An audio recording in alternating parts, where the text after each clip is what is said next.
no momento das nossas vidas, ainda bem que aparece um Cineu para nos ajudar. Mas eu quero dizer uma coisa para você, querido ouvinte, eu quero dizer uma coisa para você, querido irmão: a cruz é pessoal. Certa vez, Jesus falou para os seus discípulos, Jesus falou para os seus ouvintes e disse assim: olha, quem quiser vir após mim, negue-se a si mesmo, tome a sua cruz e siga-me. E siga-me. Evangelho aonde não há renúncia não é evangelho. Evangelho aonde não existe cruz não é evangelho. Jesus morre na cruz do Calvário, mas a Bíblia diz que ele ressuscita ao terceiro dia com grande poder e glória, e diz assim: todo poder é me dado nos céus e na terra. Aí ele diz para os discípulos: ide, anunciai, diga que o sepulcro está vazio. E é isso que acontece. Se chegarmos ao sepulcro de Maria, de Siddhartha Gautama, de Maomé, de Confúcio, vai estar escrito: aqui jaz a cinza de Confúcio, de Maomé. Mas se chegarmos lá onde Jesus morreu, vai estar escrito: ele não está aqui, ele já ressuscitou. Aleluia. Aí eu ouço uma expressão áurea do apóstolo Paulo, quando ele diz assim, no capítulo 15 de 1 Coríntios, versículo de número 19. Porque se os mortos, versículo 16 diz assim: porque se os mortos não ressuscitam, também Cristo não ressuscitou. E se Cristo não ressuscitou, é vã a vossa fé, e ainda permaneceis nos vossos pecados. E também os que dormem em Cristo estão perdidos. Se esperamos em Cristo só nesta vida, somos os mais miseráveis de todos os homens. Mas agora Cristo ressuscitou dos mortos e foi feito as primícias dos que dormem. Jesus, quando ascendeu, ele disse para os seus discípulos, varões galileus: da maneira que vocês estão vendo eu subindo, eu irei voltar, eu irei voltar, eu irei voltar. E Paulo, em Tessalonicenses, ele vai escrever uma mensagem extraordinária sobre isso que nós estamos falando aqui. Ele vai profetizar um grande acontecimento, um acontecimento que é esperado por aqueles que creem na mensagem do Evangelho, por aqueles que creem nas promessas de Jesus. E Paulo, escrevendo aos Tessalonicenses, ele vai dizer o seguinte, em 1 Tessalonicenses, capítulo de número 4, versículo de número 16, a partir do versículo 15, o texto diz assim: dizemos-vos, pois, isto, pela palavra do Senhor, que nós, os que ficarmos vivos para a vinda do Senhor, não precederemos os que dormem. porque o mesmo Senhor descerá do céu com alarido, e com voz de arcanjo, e com a trombeta de Deus, e os que morreram em Cristo ressuscitarão primeiro. Depois, nós, os que ficarmos vivos, seremos o quê? Seremos o quê? Arrebatados, juntamente com eles nas nuvens, a encontrar o Senhor nos ares, e assim estaremos sempre com o Senhor. Aleluia. Aí o versículo 18 diz assim: portanto, consolai-vos uns aos outros. Os tessalonicenses viveram momento de tensão, momento de crise, momento de perseguição, momento de instabilidade, momento de perturbação. E nos últimos dias não tem sido fácil também. Enfrentamos perseguições diretas, como por exemplo cristãos que morreram em algumas regiões, em outros países, na África, em outras regiões, perseguidos por grupos radicais islâmicos, como é o caso do Boko Haram, atuando na África, como foi o caso do próprio Estado Islâmico. E existe uma tendência de distorcer, de inverter os valores cristãos, de destruir, de aniquilar o modelo judaico-cristão de sociedade. Existe uma influência mundial, existe uma nuvem pairando por várias partes na Europa, onde Lutero ele fixou as suas 95 teses. Na Europa, onde John Hus também apregoou a palavra, reformadores como Calvino e outros demais, John Wycliffe e outros homens, e grandes avivalistas também que pregaram e anunciaram a palavra de Deus na Europa. Hoje, em muitos lugares, existe um esfriamento muito grande da fé cristã.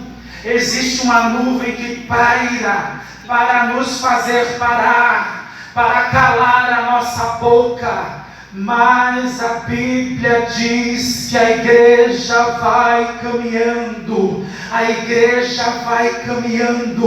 e a Bíblia diz que, aleluia, que sobre esta pedra edificarei a minha igreja, e as portas do inferno não prevalecerão contra ela. Precisamos estar atentos e precisamos estar dizendo assim, diante de tantas circunstâncias, de tanto vendaval, de tanta perseguição, inclusive ideológica, midiática, que tem influenciado inclusive o nosso país. Tantos acontecimentos, tantas catástrofes naturais, agora com o exemplo da pandemia, do coronavírus. Aí, como é que nós respondemos diante de tudo isso? Nós dizemos assim: ora vem, Senhor Jesus. Aleluia. Temos que ter todos os cuidados, temos que ter todas as prevenções, mas nós sabemos que Jesus havia profetizado há muitos anos sobre pestes, sobre guerras, sobre rumores de guerra, sobre muitas coisas que viria a acontecer. Mas ele falou que assim como um relâmpago que sai, do Oriente para o Ocidente, assim será a vinda do Filho do Homem. No abrir e fechar de olhos, é da forma que Jesus ele virá. E Paulo, escrevendo aos Coríntios, no capítulo de número 15, ele diz assim: eis aqui, vos digo um mistério, Na verdade, nem todos dormiremos, mas todos seremos transformados no momento, no abrir e fechar de olhos, ante a última trombeta, porque a trombeta soará e os mortos ressuscitarão incorruptíveis e nós seremos transformados. Porque convém que isto que é corruptível se revista da incorruptibilidade e que isto que é mortal se revista da imortalidade. E quando isto que é corruptível se revestir da incorruptibilidade e que isto que é mortal se revestir da imortalidade, então cumprir-se-á a palavra que está escrita: tragada foi a morte na vitória. Aleluia. Quantos aqui creem ainda no arrebatamento da igreja? Aleluia. Existem várias correntes de pensamento. Existem várias linhas teológicas. Existem pessoas desesperadas. Existem pessoas que defendem que Jesus virá uma única vez. Existem aqueles que defendem e que nós defendemos que Jesus virá, primeiramente, da maneira que Paulo mencionou em 1 Coríntios, em 1 Tessalonicenses capítulo 4, versículo 18, quando ele fala sobre arrebatamento. A palavra arrebatamento no latim quer dizer raptus, quer dizer ser tomado com força e rapidez. Ou seja, é como se fosse um resgate. Lembra do que aconteceu lá com Noé? Veio, Noé anunciou a palavra, Noé anunciou a mensagem e aquelas pessoas não estavam nem aí. De repente veio o dilúvio e Noé e a sua família foram preservados do grande dilúvio. É desta maneira que tipifica-se o arrebatamento da igreja. Jesus virá e vai resgatar a sua igreja. A palavra raptus, novamente, ser tomado com força e rapidez. É como se fosse um resgate de um povo que está aqui na terra. E quando chegar a hora, como diz a Bíblia, no abrir e fechar de olhos, ante a última trombeta, porque a trombeta soará e os mortos ressuscitarão incorruptíveis, e nós, os que estivermos vivos, seremos transformados. Apocalipse capítulo 3 diz, versículo 10, versículo 20, fala que assim fala sobre a hora da tentação que há de vir sobre toda a terra. O Senhor disse que te guardarei da hora da tentação que há de vir sobre toda a terra. Em 1 Tessalonicenses capítulo 1, versículo 10, diz que Ele nos livrará da ira vindoura. E em 2 Tessalonicenses existe uma menção muito interessante também. Em 2 Tessalonicenses, Paulo, escrevendo ao povo de Tessalônica, ele vai fazer uma menção muito interessante. Ele vai falar sobre o homem da iniquidade, sobre o filho da perdição, sobre o iníquo. O texto diz, em 2 Tessalonicenses capítulo de número 2, a Bíblia diz assim: ora, irmãos, rogamo-vos pela vinda de nosso Senhor Jesus Cristo e pela nossa reunião com Ele, que não vos movais facilmente do vosso entendimento, quer nem vos perturbeis, quer por espírito, quer por palavra, quer por epístola, como de nós, como se o dia de Cristo estivesse já perto. Naquele contexto, existiam pessoas que não estavam nem querendo trabalhar mais e perturbando a fé dos irmãos daquela época. Então Paulo vai escrever e vai fazer algumas menções interessantes nesse capítulo de número 2. Ele vai dizer assim: olha, ninguém de maneira alguma vos engane, porque não será assim, sem que antes venha a apostasia. Apostasia é um desvio moral, apostasia é desvio doutrinário. A Bíblia diz assim: sem que antes venha a apostasia e se manifeste o homem do pecado, o filho da perdição. Versículo 4: o qual se opõe e se levanta contra tudo que se chama Deus ou se adora, de sorte que se assentará como Deus no templo de Deus, querendo parecer Deus. Veja que interessante, queridos. Eu não sei se você já ouviu falar de uma menção que Jesus ele vai fazer lá nas profecias com relação à vinda da sua vinda. Jesus vai falar sobre o livro de Daniel. Ele vai falar sobre a abominação da desolação. Ele vai dizer assim: olha, quem lê, entenda. Ele vai falar sobre a abominação da desolação. Ele diz assim: quem lê, entenda. A abominação da desolação, ela aconteceu dentro do contexto em que passa o período do Império Persa. Israel estava na mão dos persas, agora vai para a mão dos gregos, passa pelo domínio dos gregos. Primeiramente surge Alexandre o Grande, que vai ser mais ou menos brando com os judeus. Só que depois daquilo vai surgir, dentre 4 generais, depois da morte de Alexandre o Grande, 4 generais: Lisímaco, Cassandro, Seleuco e Ptolomeu. 4 dinastias ali vão surgir, e da dinastia de um deles vai surgir um homem chamado Antíoco Epifânio, ao qual os judeus chamavam de Epimânio, ou seja, louco, Epimânio. E então aquele homem, ele vai pegar a estátua do Deus Zeus, ele vai perseguir os judeus, ele vai trazer um porco e ele coloca dentro do santuário, e ele vai sacrificar, e ele vai colocar uma estátua do Deus Zeus ali dentro.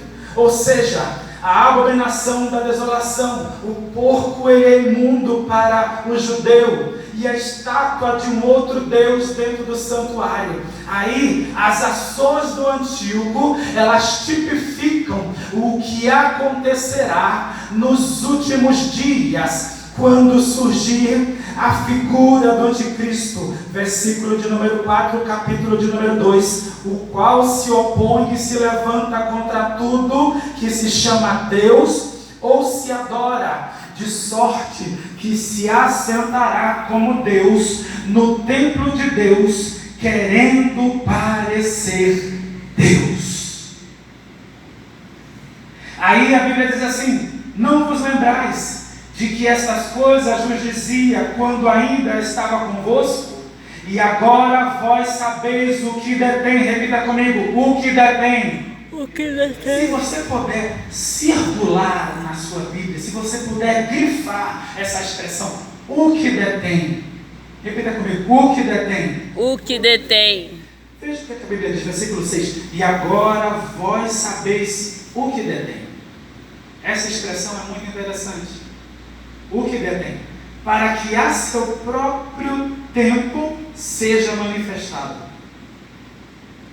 Aí a Bíblia continua, no versículo de número 7, dizendo assim: porque já o mistério da injustiça opera, somente agora há um que resiste. Repita comigo: um que resiste.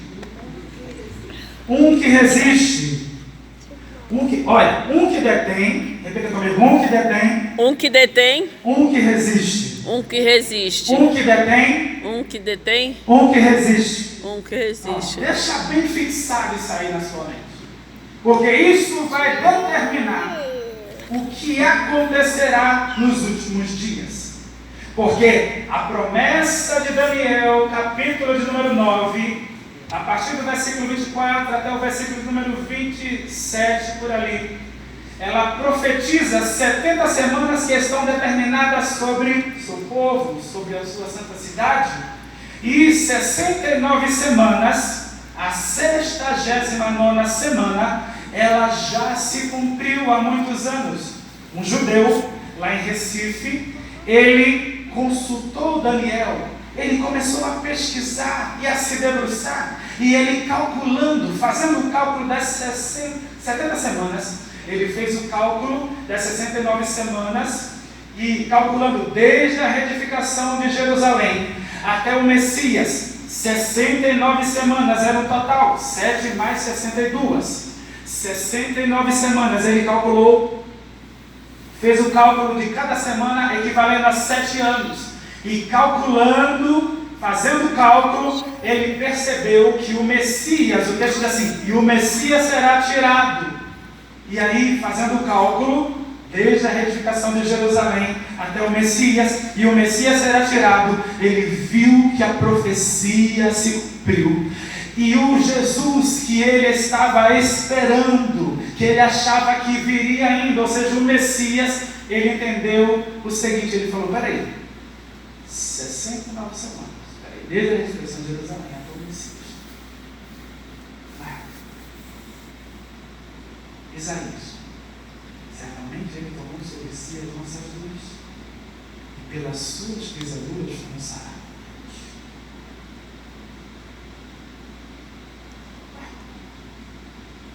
Aquele acontecimento lá na cruz do Calvário,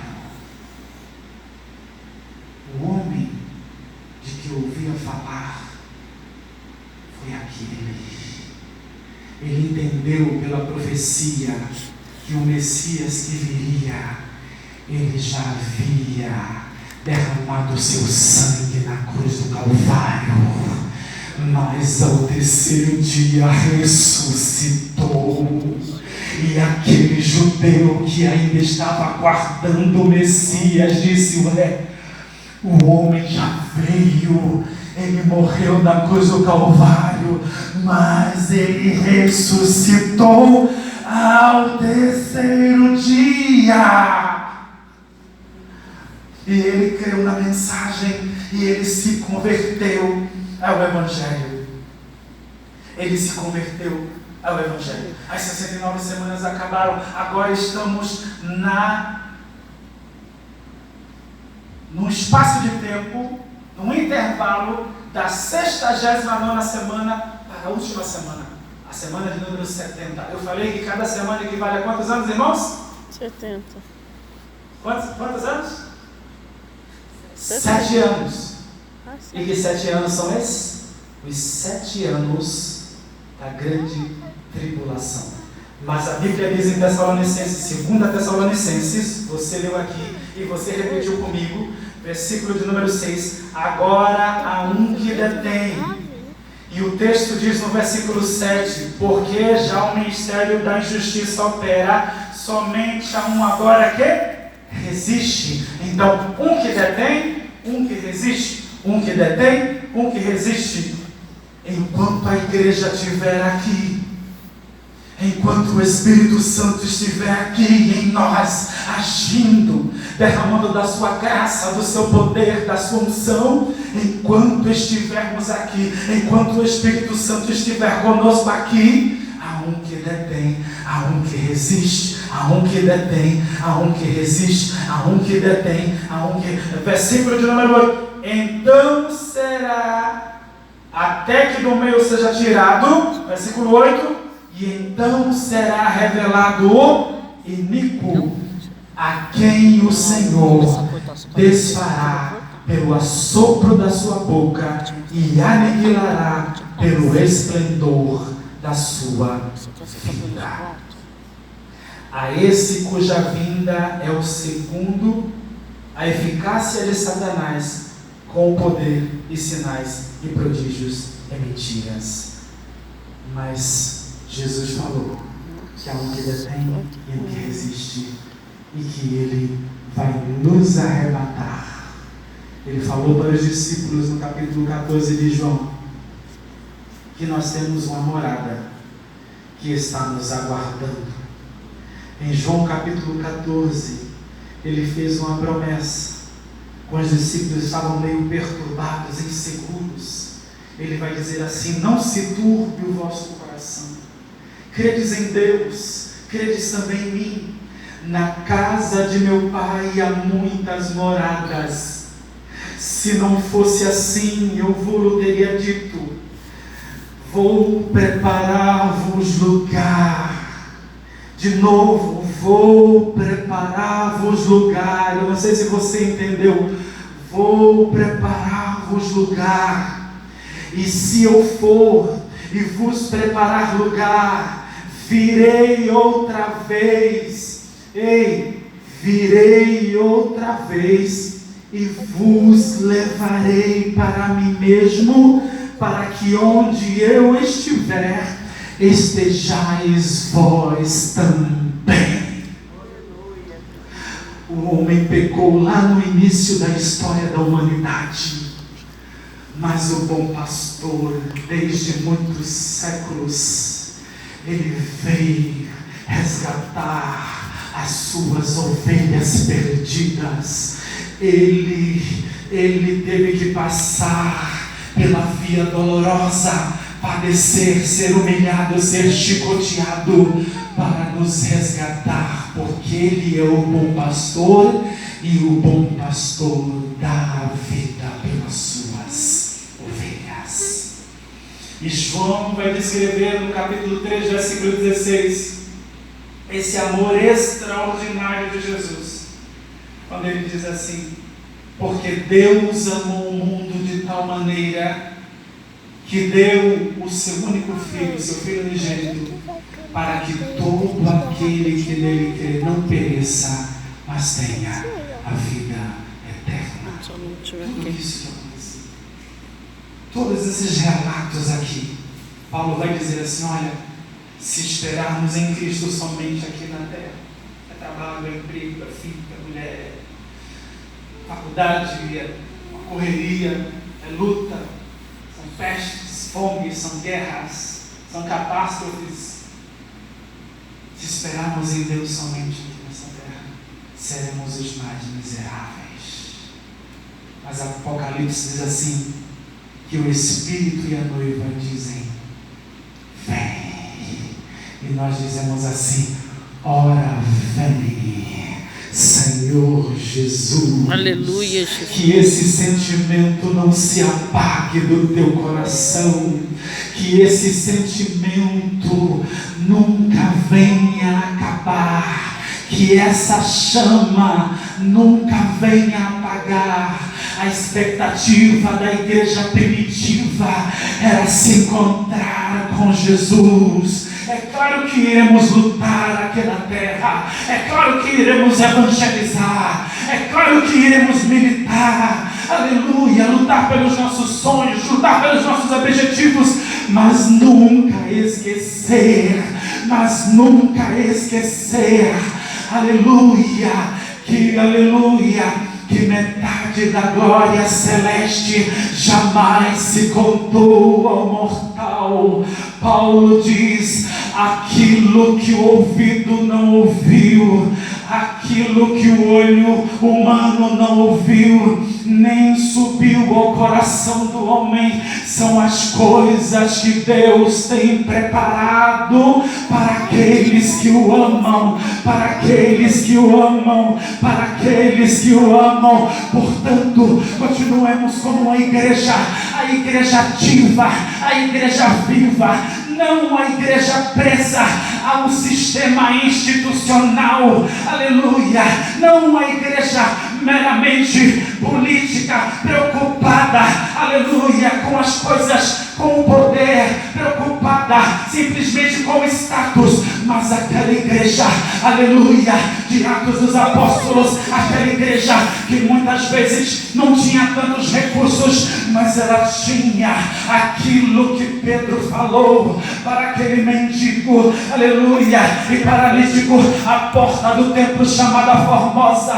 Pedro vai dizer assim: olha, eu não tenho prata, eu não tenho ouro, eu não tenho prata, eu não tenho ouro, eu não vivo, aleluia, aleluia, nos tempos da tecnologia, eu não tenho Wi-Fi, eu não tenho iPhone, eu não tenho um carro zero, eu não tenho, aleluia, coisas preciosas, eu não tenho prata, eu não tenho ouro, mas em nome de Jesus Cristo Nazareno, levanta-te e anda, levanta-te e anda, levanta-te e anda. Será que nós, aleluia, igreja dos tempos atuais, dos tempos odiernos, podemos dizer como Pedro falou assim: olha, você que está enfermo, você que está na calamidade, você que está numa vida miserável, olha para nós, olha para nós. Será que nós temos capacidade de assumir a responsabilidade,